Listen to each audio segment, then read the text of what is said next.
Hello everyone, my name is Michelle and this is my channel where I document my journey with stage 4 triple negative breast cancer, adrenal insufficiency, which I got from my first round of cancer treatments from immunotherapy, and anything else that I find interesting. I'll talk about it here also. So if you've seen my last couple of videos, you know that I was in the hospital for 12 days with an infection on broad spectrum IV antibiotics, as well as stress dose steroids to help my body fight that infection.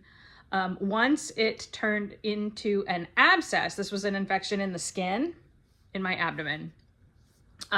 Once it turned into an abscess and they were able to drain it, then we were able to transition to oral antibiotics and oral steroids, and I was able to come home last Friday. So we've had one full week plus the weekend. Today's Monday, and here's what I've been doing since then to kind of bring my body back to myself.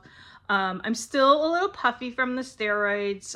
The edema is slowly coming down. You can see even the lymphedema in my hand is slowly coming down.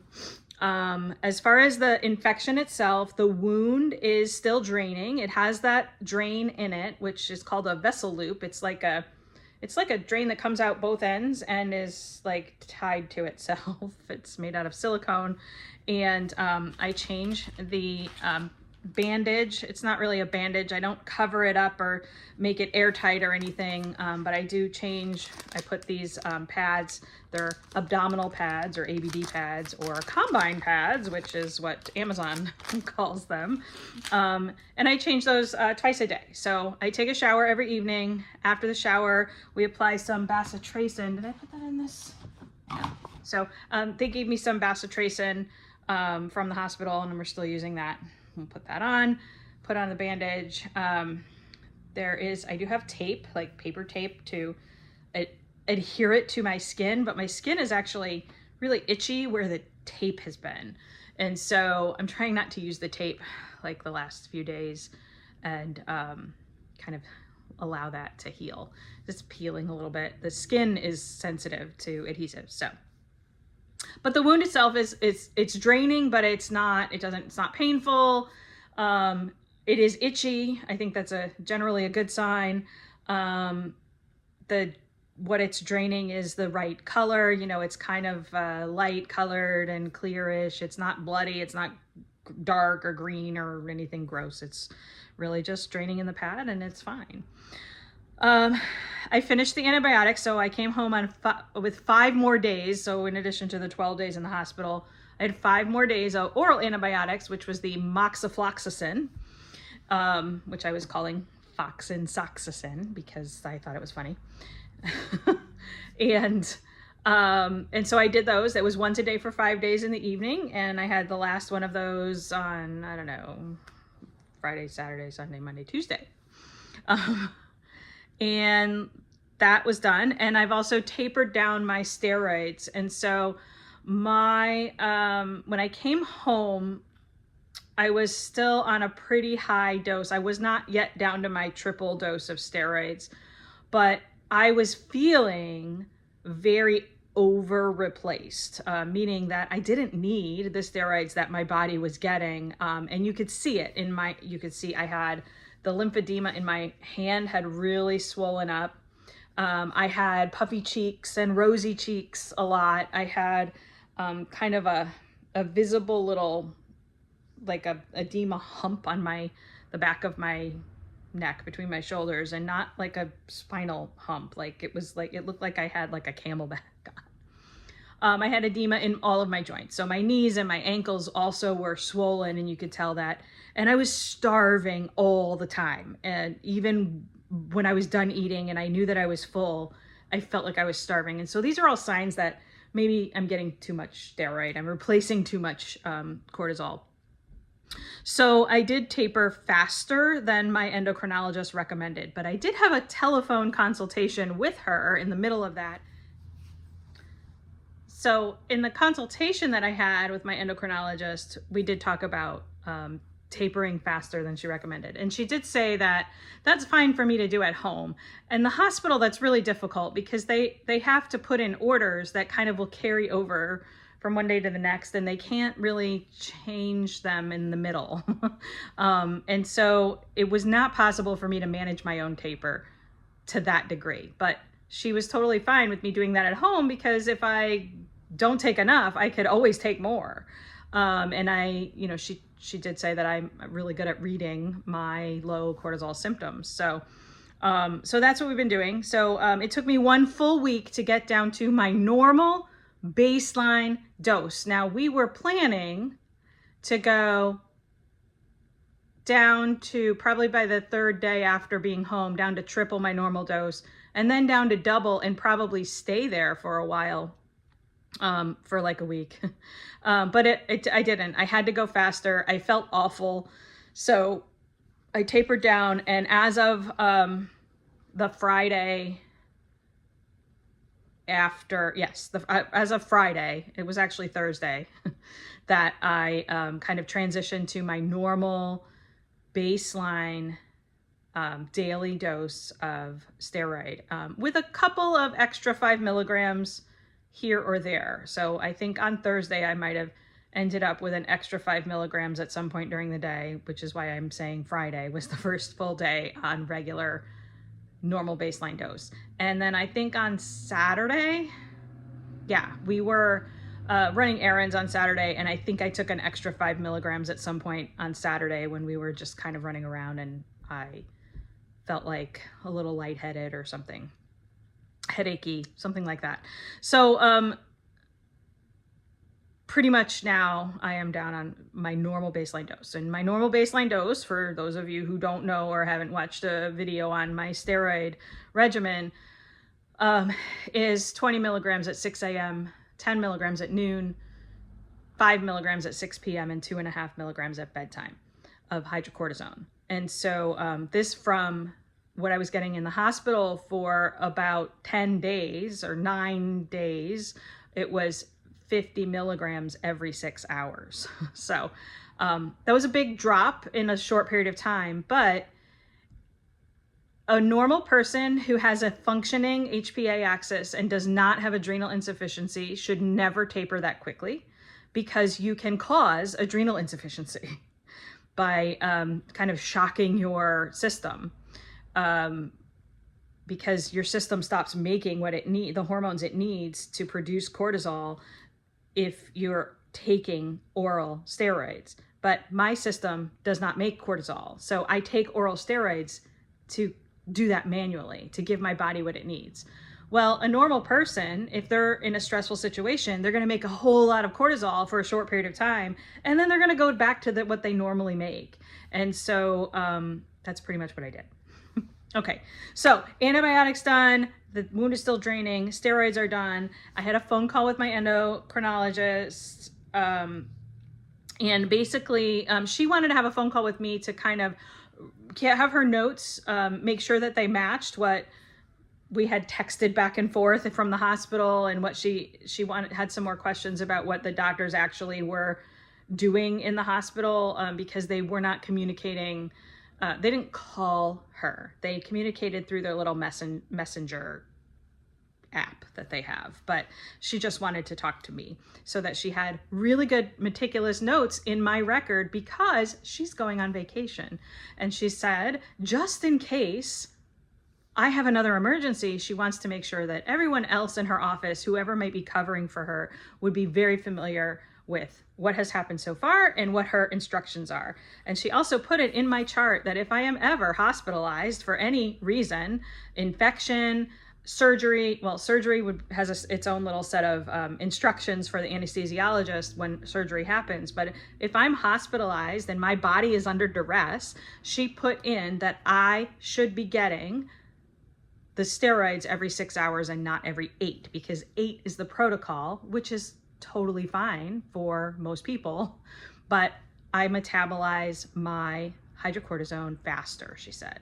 So that is all set, which is very comforting to me to know that if I go to any one of the local hospitals, they're going to be able to see in my record that my endocrinologist, first of all, is to be contacted. And second of all, these are her instructions right in the record in any case of me not being able to speak for myself, that should be there for any doctor who sees it. So that was really good. Now, what am I doing to support my healing process besides tapering my steroids too quickly? Well, I am staying hydrated with my Element electrolytes, which I was doing in the hospital as well. I was drinking 2 packets of Element every day at least, basically in those little hospital pitchers of water, which I was calling the Timu Stanley Cup. I would put 1 packet of Element electrolytes, and I don't know if you guys, I like the raw, unflavored Element.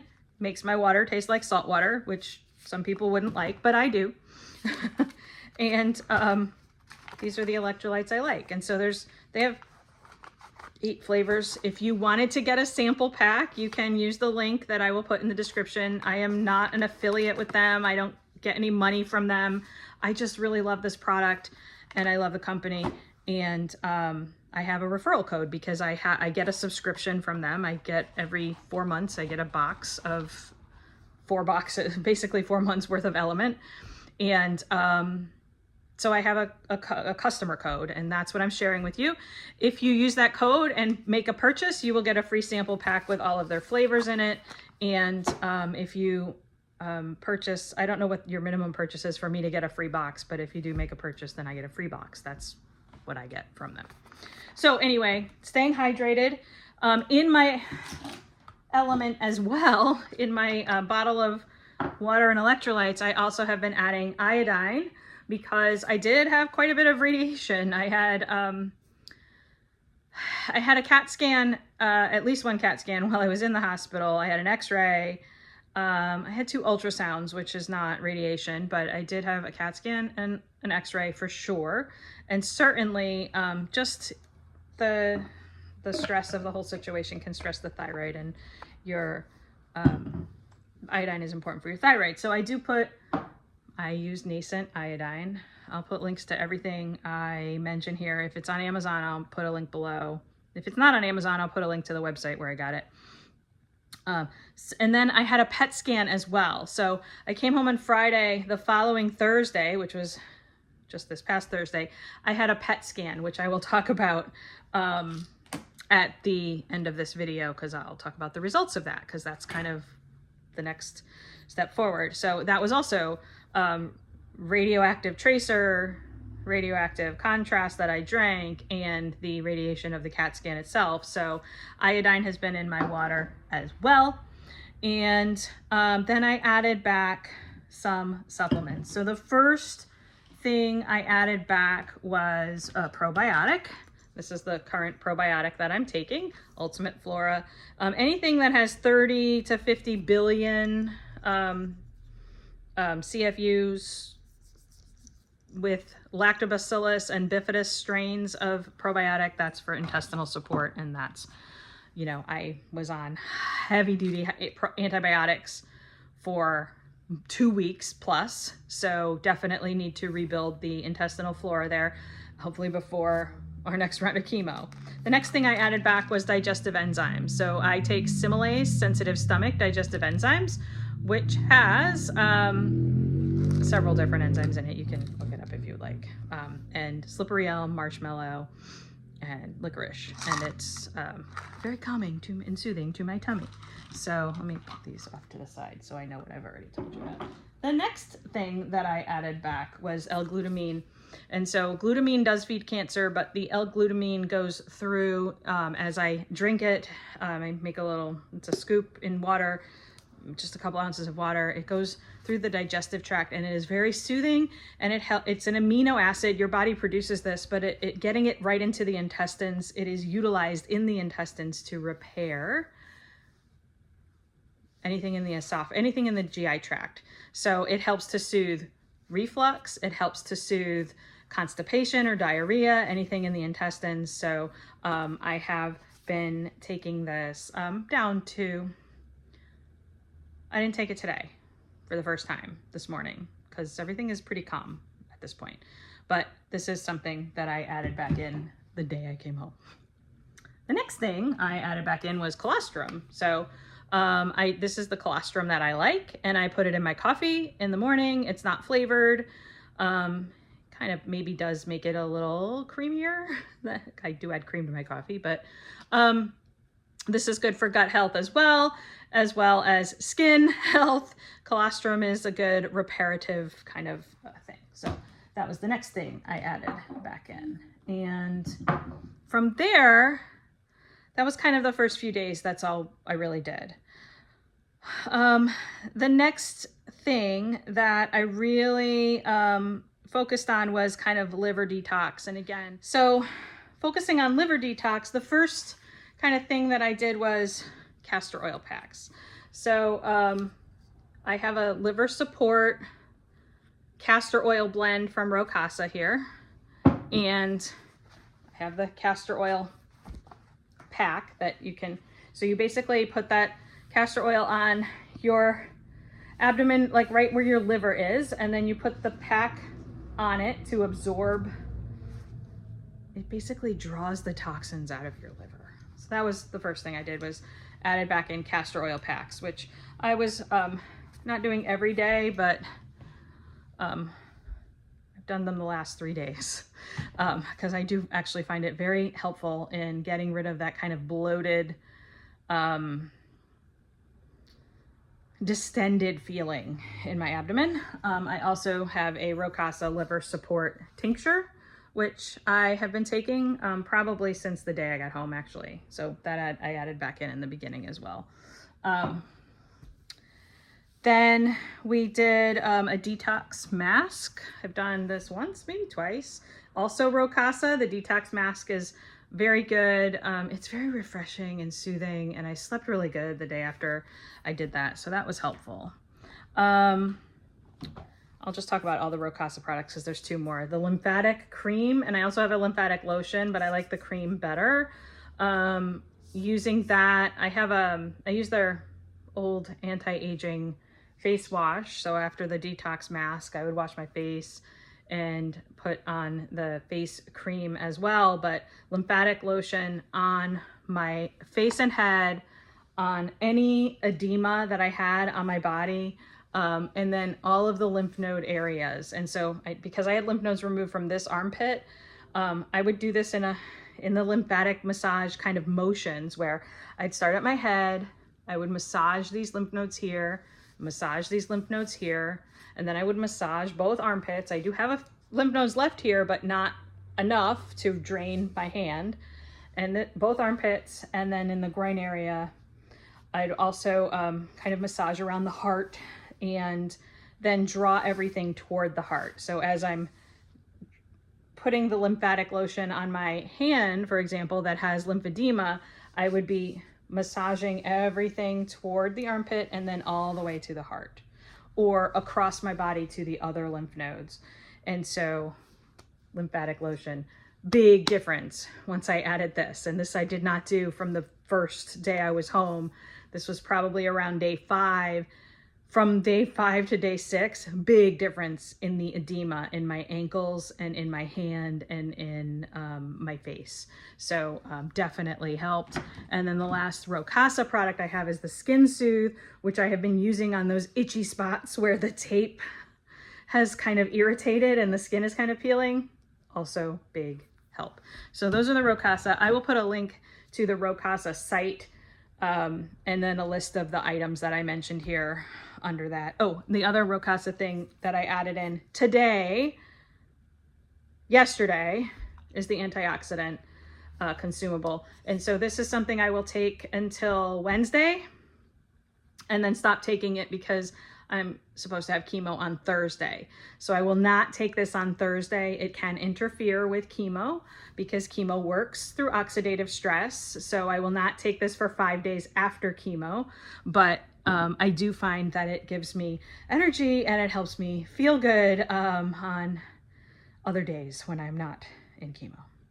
All right, other stuff I've added. So that's all the Rocasa stuff.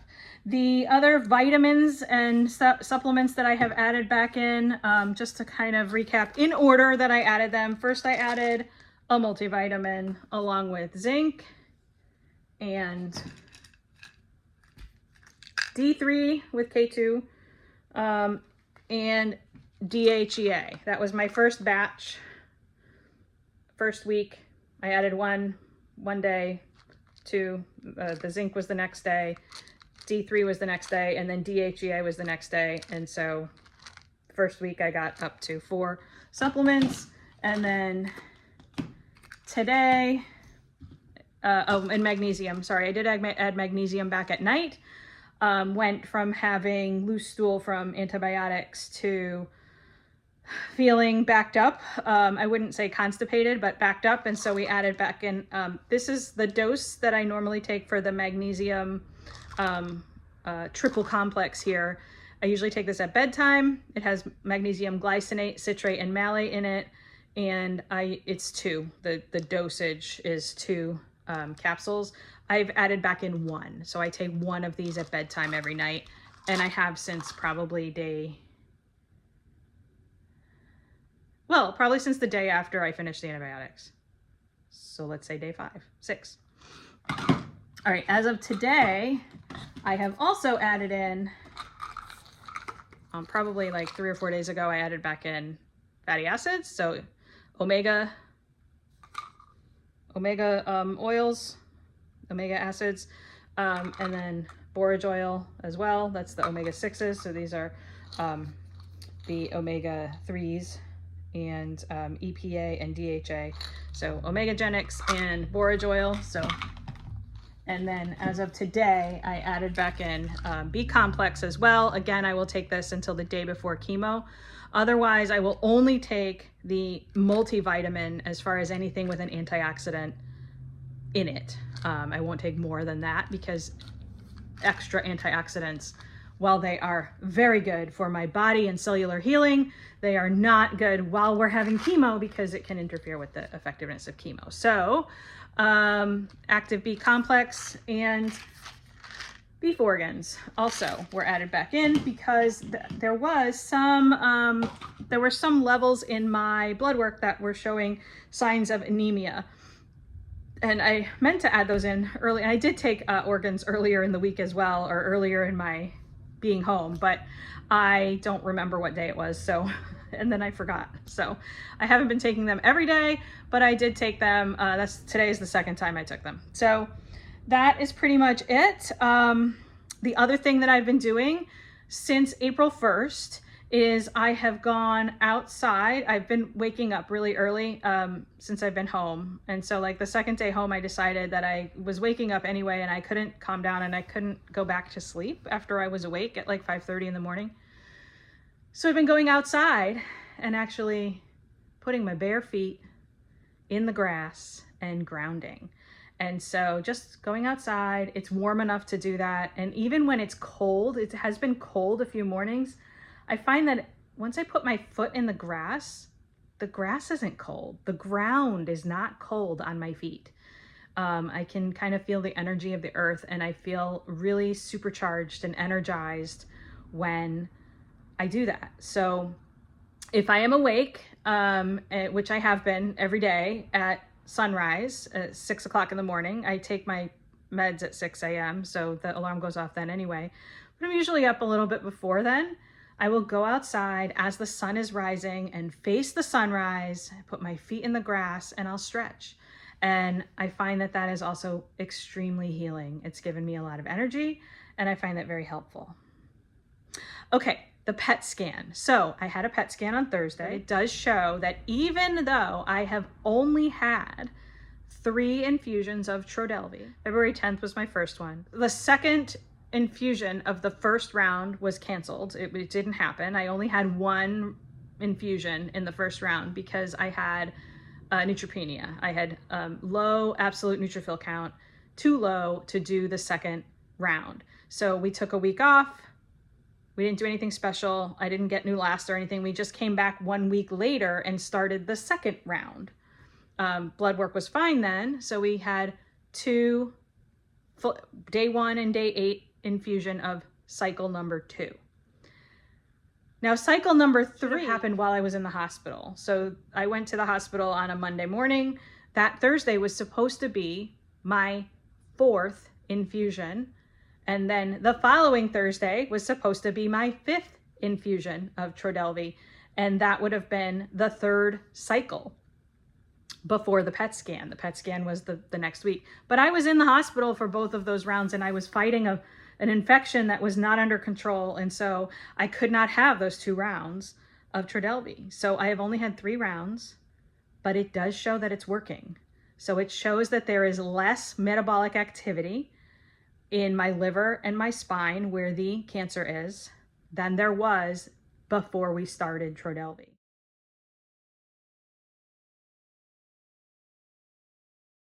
So it's working, at least so far. Everything is stable. The cancer's not gone, but it is less active. And so that's all really good. I fully expect that my blood work will be fine this Thursday, and I will have now my 4th round of Trodelvy this Thursday. Again, it is working, but the cancer's still there. So even with the delays, I'm not discouraged at all.